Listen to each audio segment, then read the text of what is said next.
Welcome to the Financial Time Travelers podcast. This is episode 5. Are you feeling wealthy? Are you feeling wealthy? I'm feeling wealthy. Yeah.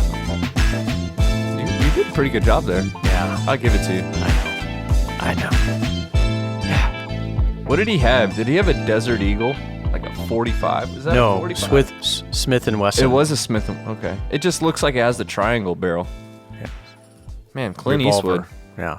Big Crazy guy. Yeah. All right, so John Kenneth Galbraith has a Okay. great quote. It goes, "Economics is extremely useful as a form of employment for economists." Okay. We are not economists. No. We're financial time travelers. Yeah, we're better than economists. Yeah, there you go. We're holier than thou, Yeah. economists. All right, today we're going to talk about something that hits home for everybody who has a job and who doesn't have a job. Right. Why is that, Anton? Well, we're going to talk about the wealth effect. And the timing of this is also for retailers, for those of I was who- going for employment, Yeah. but yes, we will be Well, talking about the wealth because effect. retailers, you might be still enjoying and trying to make the most out of the last of summer in August and enjoying the warm weather, which we are. We were out water skiing yesterday, wakeboarding. My back is sore. Yeah. Is there anything sore? Little. Yeah. I was amazed. You don't have to admit it, but nothing on me is sore from wakeboarding except for like my lower back. Oh. And I wonder if it's because of all the backflips that I didn't do. Yeah. Anyways, So everybody's with this, out. so summer is coming, winding down, getting Right. kids ready for school, but there's behind scenes a lot of work going on right now preparing for the Christmas holidays. How much inventory is going to be stocked up? Now, obviously, in February is when all the toys are bought. My son Caleb and I were talking about this. You know him as your grandson. Right. But we were talking about this last night. He said, "I want to go on vacation." I said, "Why don't we go to the North Pole? It'd be the perfect time. Nobody's there." He said, "Dad, are you crazy? The elves are working so hard right now." I was like, Did he say that? he did. And I said, "All right, nix it." But We'll it go to is the true. South Pole. It is true, though. The little elves are working hard, and they're getting ready for the holidays. It is and, true. and it's millions and millions of dollars at stake here, and it's even more challenging now because it's not only how many Billions. items do we have on the shelves, and where do we put our stores, and where do we allocate our personnel and our resources, Right. But now it's also online. How much are we have to be prepared for doing shipping and setting up our contracts with FedEx and everybody else, Right, so there's distribution. the B2C, business to consumer side Right, that needs to get right. prepared. And then there's the B2B, Right. which is business to business, Right. where you might be a vendor business to another business. You're Right. not the end result. Right. And so all of these companies that are ancillary to each other are Right. gearing up for this holiday season, which is the biggest determinant Right. of where the economy is going. Now, why Right. is that? What's that percentage of consumer spending that takes up our GDP? So consumer spending is surprisingly 2/3 of our economy. Wow. When you fly over America and you see downtown New York and you see downtown San Francisco and LA, all of that business, 1/3 of our economy. 2/3 of the economy is us going to Home Depot, us going out to dinner, us buying toys for our kids. That's 2/3 of our economy. So the saying is when consumers catch a cold, America gets the flu. Because consumers are a big part of our economy. And so what we're going to be talking about today is the wealth effect. So are you feeling wealthy? Yeah. And so the wealth effect has been largely, and I did a little research on this. I couldn't narrow it down to a single economist or a single person that coined the phrase wealth effect. But what it is, and as Investopedia has referenced it, is that it's the wealth effect is the premise that when the value of your stock portfolio, now this goes back to the 50s, right? So in the 50s, Right. they didn't have 401k plans in your home and all that. Fair. So the premise is that when the value of your stock portfolio rises due to escalating stock prices, investors feel more comfortable and secure about their wealth, causing them to spend more. Now, the wealth effect can be transferred to how you look at your 401k plan. You find out that a house down the street sold Now- for more, and you feel better about your house. Does it have to be specific to the stock market? I feel like it could. No. It's just a basic behavioral kind of psychological effect that we have when the things that we love and value, Right. or the things that we're invested in, Right. So that gain in value, you feel more wealthy Right. in that respect. Right. So I'm just referring to the quote that Okay. goes back to the 1960s. That's fair. And that I've was seen Mad only Men. stock portfolios. But you Right. are right, Nyle. It is the whole package. When you're driving home and you're thinking about, okay, what did I do today?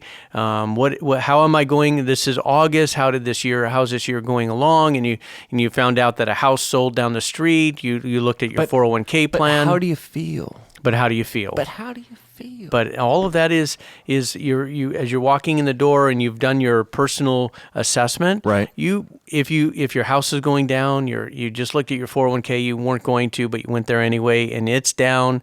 Like in January, when most stock portfolios are down 9%, you typically don't walk in the door going, "Hey, honey, let's go out to dinner." I'm happy on life. Yeah. Conversely, unless you really like the burning train thing. right. What's the burning train thing? Just going. If I'm going down, everybody's going down with me. So let's I go see. party like it's 1999. Right. Speaking of 1999, something Right. cool happened in the market the other day. Okay. Both the three major indices. We Right. wrote about this Yes, on the the blog at trifecta financialtimetraveler.com. of the markets. Hey, shameless plug, financialtimetraveler.com on the blog. Right. Markets did something that they haven't done since 1999. You wrote this article. Right. And it's a time that first time since 1999, so we're talking 17 years that last time this has happened, when the S&P 500, Right. the Dow Jones, and the S&P 500 all hit all-time highs. You said S&P twice. So the Dow, the S&P, and the NASDAQ NASDAQ. Okay. all hit. All-time all-time highs. highs. And that's the trifecta of the three major indices Now, do you hitting think, all times. Do you think that's going to have an effect on this wealth effect? This might be the perfect timing. People look at their 401k account, Right. perhaps, maybe their IRA. Correct?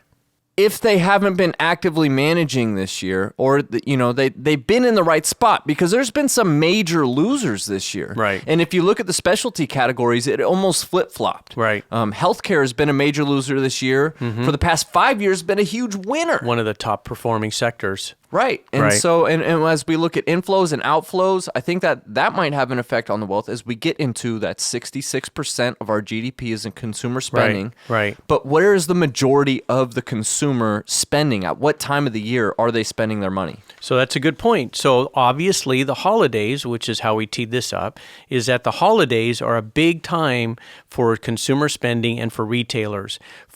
As a nation, according to the Federal Retail Association, 20% of consumer spending retail is done in those 35, 40 days of the holidays. Wow. Say that again. So 20%, according to, let's see, it's according to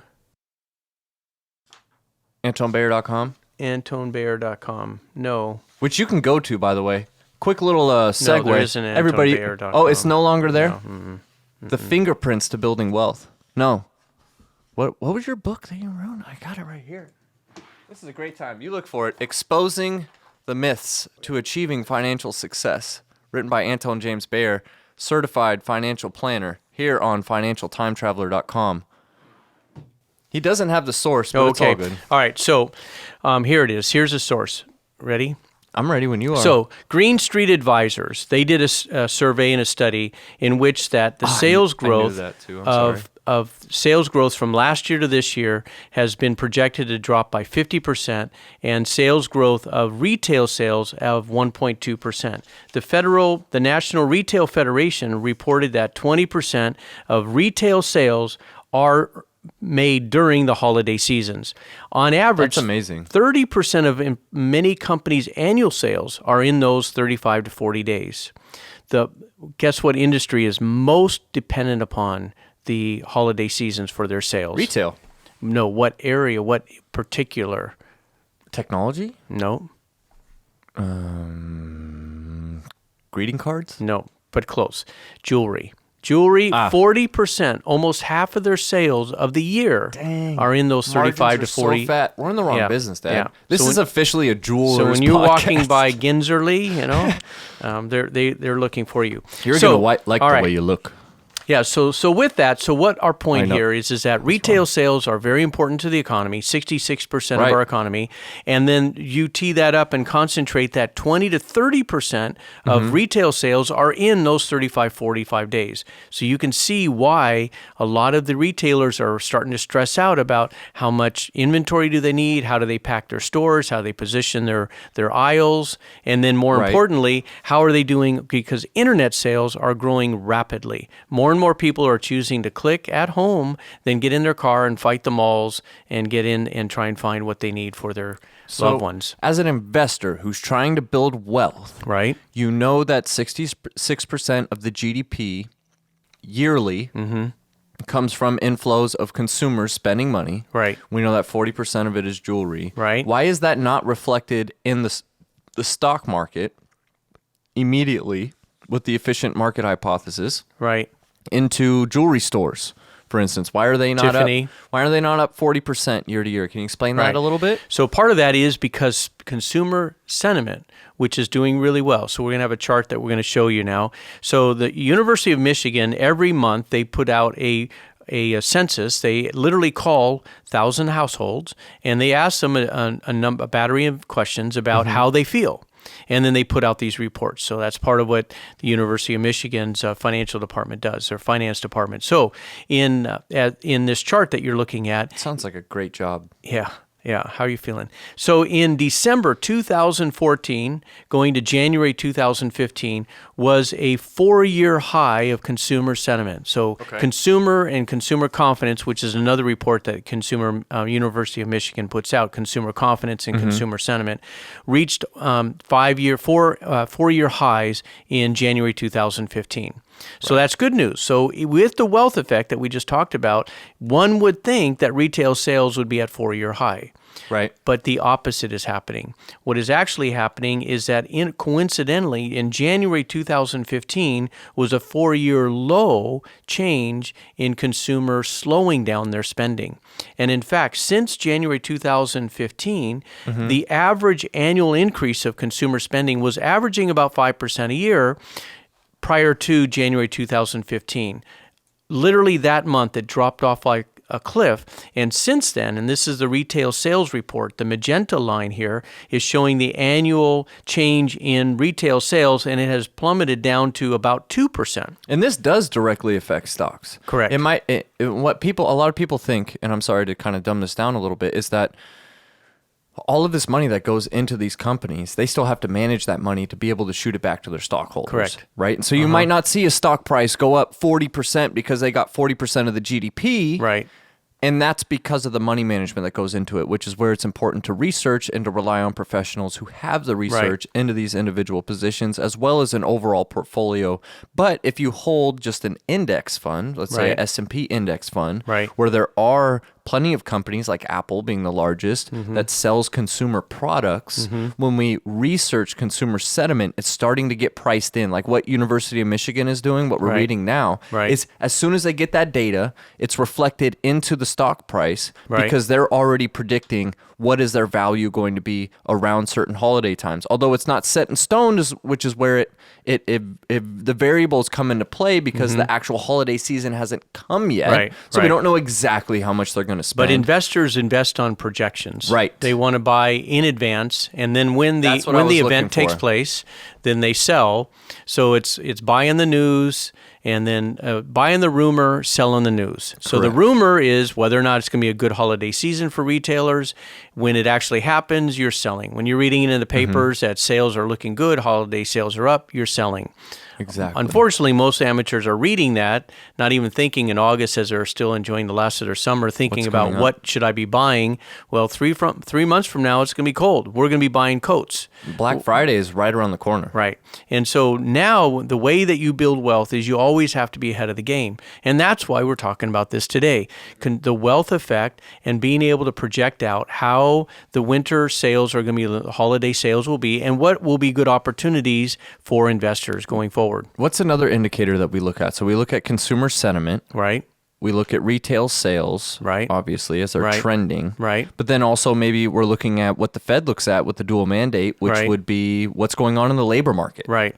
And so this last quarter, we saw a little bit of an increase in the labor participation, which is great. And also there could be some attribution to people falling off of unemployment. Regardless, it's down to down to 4.8%. Right. I believe. 4.8, drop below 5. But when we look at the labor force growth, I have a good quote here, thanks to LPL Research, who we shouted out on our Workflow Friday 5 post that we have on the blog at financialtimetraveler.com. But looking at this chart that they so kindly provided, the labor force growth between 1991 and 2007 was 0.5%. The labor force growth from 2007 to 2016, 0.7%. Wow. That's good. So yeah, we're a little bit above where it was, but Right. but it's not Still an very slow. incredible Right, growth. yeah, it's not 5%. It's not even 1%. Right. And Right. you look at China or something, or Right. the GDP of China came in a little bit above 7.5% last year. Right. And they drowned the stock market Right. because it was below the 11.5 projections. Right. Well, they've been subsidizing that. Right. And with us, we're Right. at 0.7% labor force growth. But what I'm getting at, we have a little bit of growth. Right. Are we going to start pricing that in that people are going to have more money? Because let me pair it with this other chart, Okay. which is the change in prices. So consumers have saved more, spent more, and recently taken on more debt Right. since the energy price peak in June 2014. Right. So now energy is down close to the negative 30%. Right. Energy spending. Discretionary spending is up close to double digits, about 8%. Okay. I'm just using round numbers here. Okay. Saving rates up to about 4%, so Right. 4% up. Which is from- almost double what it was just a few years ago. Right, and this is a reminder, just from the peak in June 2014 through March of 2016. Right. The debt to income is up a little bit. Consumer sentiment is also up. We spoke about that a Right. little bit. Retail gasoline prices down more than 40%. Right. So there's projections at the beginning of the year that the average household was going to save about $1,200, but we're Right. not seeing that money Right. go into retail sales, or Yeah. we'd start seeing injected. Right. So how do we disseminate this information? How do we take advantage of it? So there's some really key points that investors need to be paying attention here. So money and the velocity of money hasn't changed. So money is moving around our economy, no question about that. But what we're seeing is a behavior difference in consumer spending. Consumers are spending more, as you pointed it out. Right. But it's not going to be in the traditional ways of what you think people are going to be spending. Consumers in America, they're still stressed. They show that the sentiment is high, but they're not spending. So there's a disconnect here. Something is not being revealed in these charts. Right. And what we're seeing is that, yes, consumers are comfortable about their household, their job, their life, but they're not very comfortable about the global world. And they're showing it in spending. And so what they're doing is they're not buying consumables, they're buying staples, and they're buying assets that are not consumables. So you're seeing less of the consumer discretionary type of spending, Right. and you're seeing more of the consumer staples type of spending. And when we look at overall numbers of the spending that occurs, Right. so they're looking at inflows, but at the same time, when assets are depreciating, Right. it's like, well, no duh, spending's down on gasoline. Right. We're still consuming the same Right. amount of gallons. Right. But the actual spending is lower. Right. And that's why it's so important for investors to rely on their financial advisor, Right. or their professional investment guru. Looking at allocation. That he should know all of this. Right. He Now, or she, sorry. there's a beta here that we have to identify. What's a beta? Because the difference. So the difference between retail sales, as I mentioned, since January 2015, have dropped in half by the annual growth, from an average of 5% Right. down to about 2%. Where'd the money go? And you pointed it out. You revealed it. Consumer savings is now at about 4%. Right. And that consumer savings, by the way, doesn't include rental properties, doesn't include what you're paying down on your mortgage. It's a very large macro type number that's Right. not really something that we can fine tune. But the point being is that this macro, this benchmark that's been used has increased. Right. And so retail sales are down. Where did the money go? The money's going into savings, and it's going into, again, those staples that they need to buy. And so investing into companies, we saw Pokemon come out and become very popular. Pokemon Go. There are some areas that are exploding, but it's not across the nation. And so our GDP, our gross domestic product growth, is still creeping along at the slowest increase since 1949. So our economy is not blowing up. People are being more conservative because even though they personally feel more positive and their consumer sentiment is hitting all-time numbers, they're not showing it in overall confidence in everything else. And we have a presidential election that a lot of people are debating whether there's, they're fearing either candidate becoming, and we are marching closer and closer to Election Day. So I think there's a greater influence on people in how they feel, and not just that they have a job, their life is good, so I'm going to go out and spend. And we've talked about the market cycles. I know in episode 3 we talked about how the market cycles affect our emotions. So when the market's down, and we somewhat covered the wealth effect, but when the market's down, we feel that despair. Right. We want to sell, we want to get out, but we lock in our losses, when really we should be doing the opposite, contrarian view, and buying in. Right. And when it's at a high, we're like, woohoo, let's go out and party, let's spend all our money, let's buy more, even though it's the most expensive it could ever be. Now, obviously, that's an exaggeration. Not everybody parties. Some people like to have tea parties. Right. But regardless, is that the way that the market fluctuates, you missed another joke, the way the market fluctuates, I did. it messes with our emotions.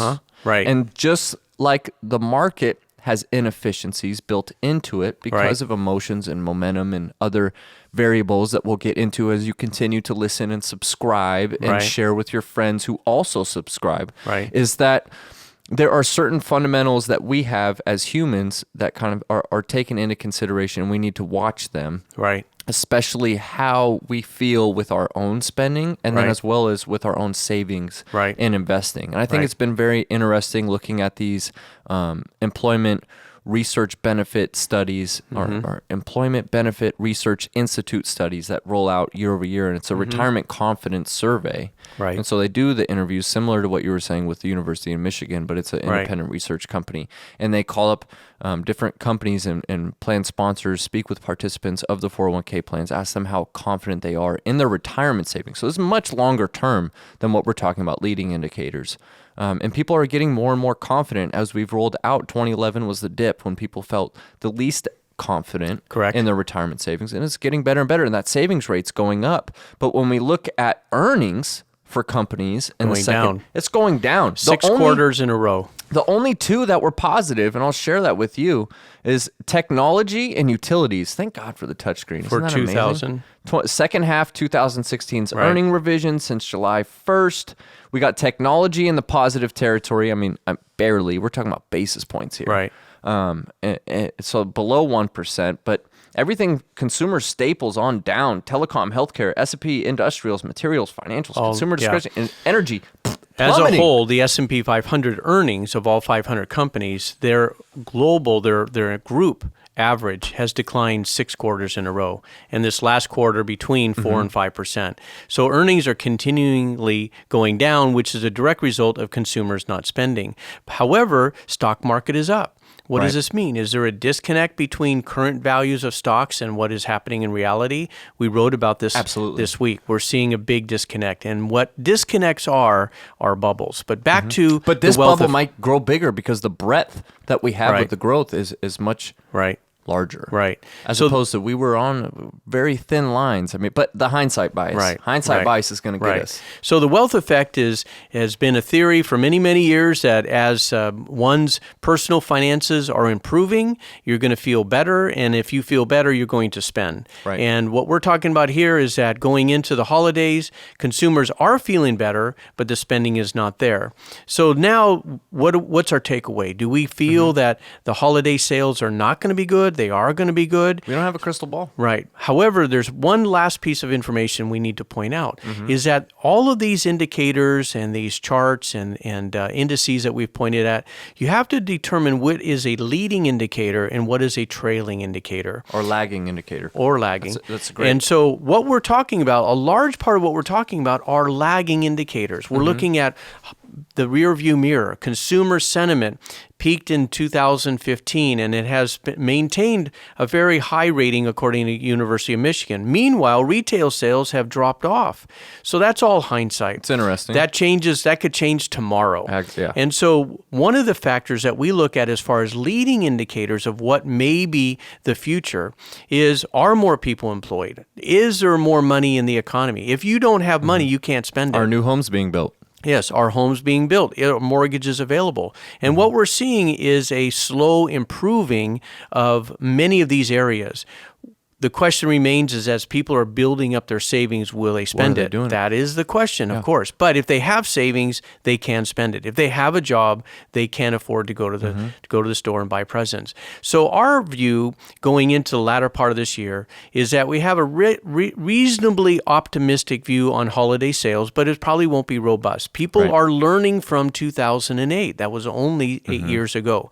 They don't want to get themselves so leveraged out in debt on their home or on their credit cards that they don't want to be there anymore. So absolutely. And that's good. And you have people like my generation that are slowly, like for the first time, I finally have money. Right. I don't want to go and spend, especially when I feel like, you know, what's going on with these valuations? What is going to happen with my home? Stuff like that. Even though I'm much more confident, I think that America is the strongest country in the world economically by far where we are now. I mean, where China slipped into, Japan, Russia, Middle East, and of course the dysfunction that's happening in the EU, which is going to buy us at least 2 years until we see what Britain does, and then the domino effect. So there's a lot here, and there's a lot of reasons why to be overly optimistic would be tough. I believe that. And so what I think is really to bring this all together, the wealth effect is something that we do want to pay attention to. It's something we'll talk about in future podcasts. Ways to be able to have some insight as to where to invest your money. Absolutely. And so consumer staples is still outperforming as a sector consumer discretionaries. You can look those up. There's 2 ETFs that are consumer staples, which is XLP, and consumer discretionaries is XLK. No, that's technology. We'll have to look that one up. And so these are 2 indices that you can monitor very closely. So the wealth effect is very important. The fact that more people are working is a good sign. Whether or not they'll start spending remains to be seen. We have to pay attention to that and look at opportunities of where they're going to be spending. Are they going to be going to the Apple Store, or are they going to be going to Home Depot? Are they going to be going to Ulta Beauty, or are they going to go to Macy's or Kmart? This is how you determine how to position your money and where to invest and capitalize on the movement of this money, this velocity of money moving around our economy. You want to be where the money is going. And you can view it from any seat that you sit in. Yeah. Like Wayne Gretzky, go where the puck is. Investing is going where the money is going to be. I like that. And on that note, let's wrap it up. I hope that everybody enjoyed this podcast. We'll be back on episode 6. We're approaching double digits rapidly. We hope that you all enjoy this. Please share, comment, shoot us an email, subscribe. You can find us at financialtimetraveler.com or on all of the handles. That goes from YouTube to Twitter to Facebook, Instagram. I'm even Snapchatting these days. Anton, are you going to get on Snapchat? Yeah, absolutely. Are you going to snap? I will. I hope so. It'll be fun. We could do a time traveler thing where like I go around the corner and we have the same clothes on, and then all of a sudden I turn into you and you're like, whoa, time travel. Boom. Travel. That's Snapchat. We could be like the DJ Khaled of financials. All right, everybody. All right. We'll see you next time on the Financial Time Traveler podcast. I am Nyle Bayer. This is Anton Bayer. No, Decisions today. This is Anton Bayer. This is it. Hey, that's it. I'm not. We're out. Yeah. Bye.